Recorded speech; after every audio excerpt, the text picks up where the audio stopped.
G'day guys, I'm Godlike Dennis. I'm joined here by Killer and Cranial Wizard, and this is our first EF Shoutcast since the release of the unofficial expansion a year and a half ago. Say hello guys. Hiya. Hello. And if you haven't heard of EF, well, you're basically living under a rock. It adds the Soviet faction as a playable faction, and the Austere, new maps, and reward units for the existing factions. Now, the mod's based entirely around the Eastern Front of World War II, so you will see a lot of familiar units from the original Company of Heroes. In fact, the original factions are not changed. So basically, it is just adding the Russians, the Austere, and the new maps. If you feel like playing any of your existing stuff, you can, with absolutely no changes. So, yeah, basically, we're going to do a shoutcast today on version 1.5, which is the new patch, due to be released in a few days. As the balance team, we've made quite a few changes to the mod, and it's basically unrecognizable from the original 1.0 EF that you may have heard about. So if you have any preconceived notions about the Russians, just throw them away, because the Russians today are unrecognizable from the original. Very changed. Yes, so we have added retreat, veterancy, they can recrew weapons, everything that makes them pretty much a relic faction is now in. So they're a very high quality faction. There's a lot of very good quality skins and models and things that go into this, and also a whole heap of balanced maps. As the balanced team, we focus a lot on balancing not only the units but the maps as well. Right. So we're going to begin this shoutcast today. I'll give a countdown. Start the replay in 3, 2, 1, go. And we're started. So yeah, the first thing you'll notice about the Russians is they actually don't have a starting unit. So you'll see both Russian players, myself and Cranial, will be building engineering to start off. And Killer, I think, is going a fairly standard Wehrmacht start. Why don't you tell us about that, Killer? I'm always building a 2-player start against the Russians, because I have the capping power in the beginning, which is very good. And because my mate Apeman is going PE, he can build a basing fighting force with his grenadiers, and I will build instantly RNG to support them. Alright, and it looks like both of you are heading to the fuel down at this bottom house on rails and metal near the right hand side victory point. Yes, I think it was not said, I think, that we go there, but I think the initial fighting will always be around the house on the right side. Yeah, I think this is a very common thing to happen on rails and metal. Yeah, because you can put an MG in it, and They high value target. first one that gets yeah, there precisely. as a building. And I mean, if you can control half of the fuel on the map, it's always a good thing. So yeah, as you've probably noticed by now, we are playing Rails of Metal, an old favourite map for a lot of people. Very standard stuff. We could have shown you an EF map, but we decided to go with something a little more familiar for you guys, just so you can recognise everything. That way there's no confusion. So the Exactly. First fighting just started. First with the engagements. Yes, you can see Killer's MG set up. It's firing at this command squad, which has decapped this fuel. Now the command squad is a very important unit in the Russian faction. You can only have one on the field at a time, but they're very tough. And they give quite a lot of important bonus to the Russian faction over the entire course of the game. And with veterans you can lock special abilities like a hero charge and special RT column. Exactly, and you'll see a few of these abilities a little bit later on. For now, the house has been taken by my conscripts over here and firing at these panzer grenadiers. So it looks like we've taken the initial advantage. We've decapped the fuel, and we are taking up and moving up in this area.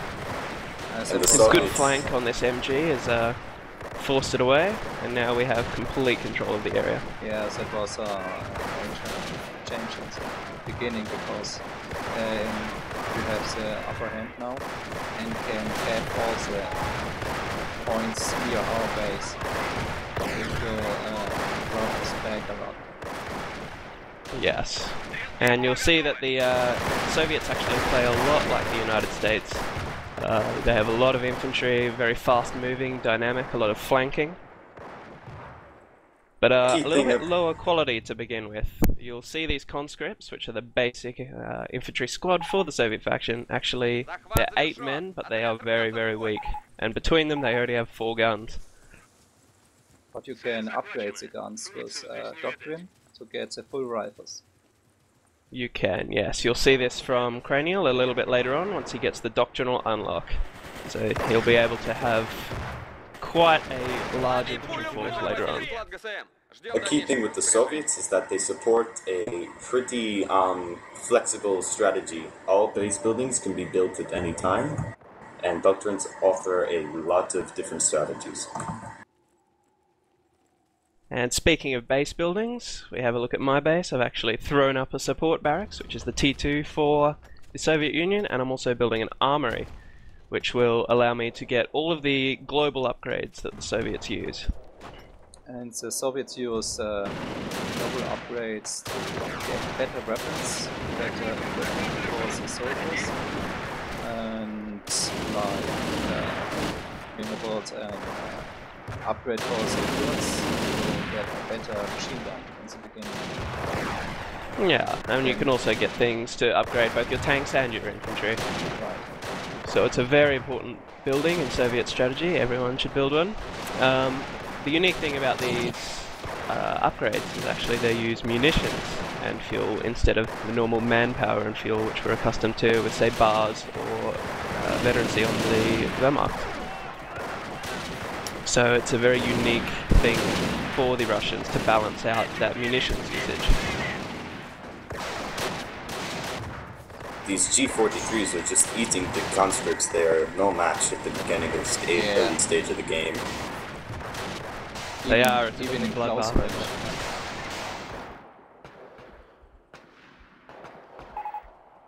Now later on you will see conscripts throwing Molotovs, which is an upgrade available from the barracks. Yeah, and this will be roughly equivalent to either a flamer or a nade early on. It'll be used to clear out buildings and heavily entrenched positions. Unfortunately, those Panzer Grenadiers in green cover, you didn't have them yet, so they ate you up. Big time. They even nabbed my command squad, which is a big investment early game. If you look at I'm just watching the game from the Axis side. If you look at the right side of the map, you will see the MG is setting up next to a mine of you. Yes, I was worried about that mine there. I was really hoping you were going to hit it. Yeah. It happens later on with a fire squad firing at your engineering with a flamer and standing right next to a mine. But doesn't hit it. Oh, that was my mine. I had laid a few during the left VP. He later hit it and died. Yeah, later. I think ZMG will die from that mine a little bit like. Okay, so for the moment, both Soviet players, we have both fuels, but it looks like Killer is consolidating on this side here. It should be noted that the Panzer Elite player in this game is Eagle Spike, also known as 8 Men, who's unable to join us today. Yeah, right on. Now my MG died.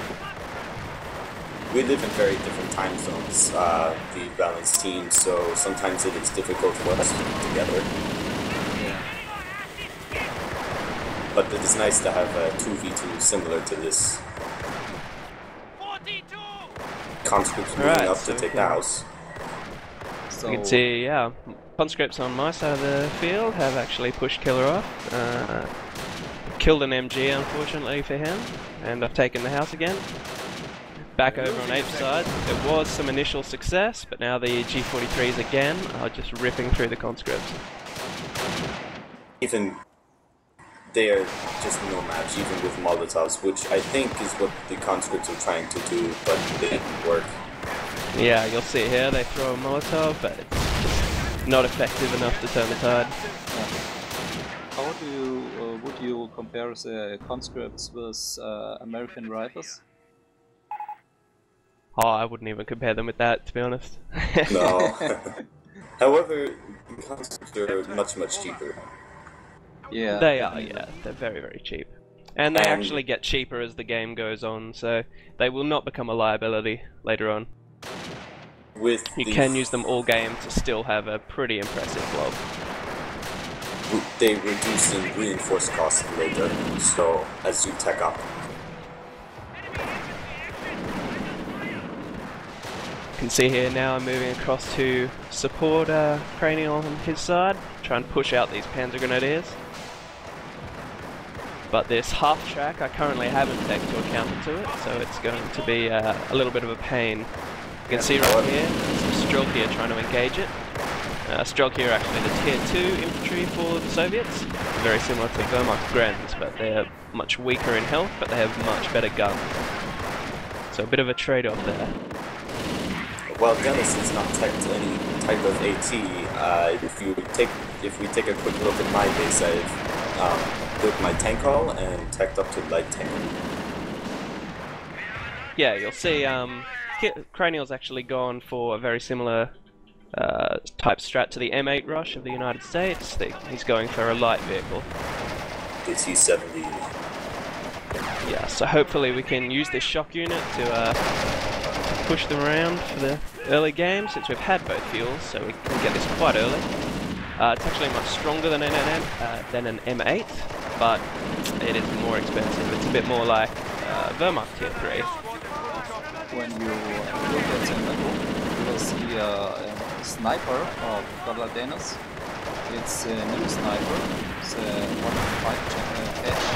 Because in the last patch it was a sniper team. It had a two-man squad with one sniper and one spotter.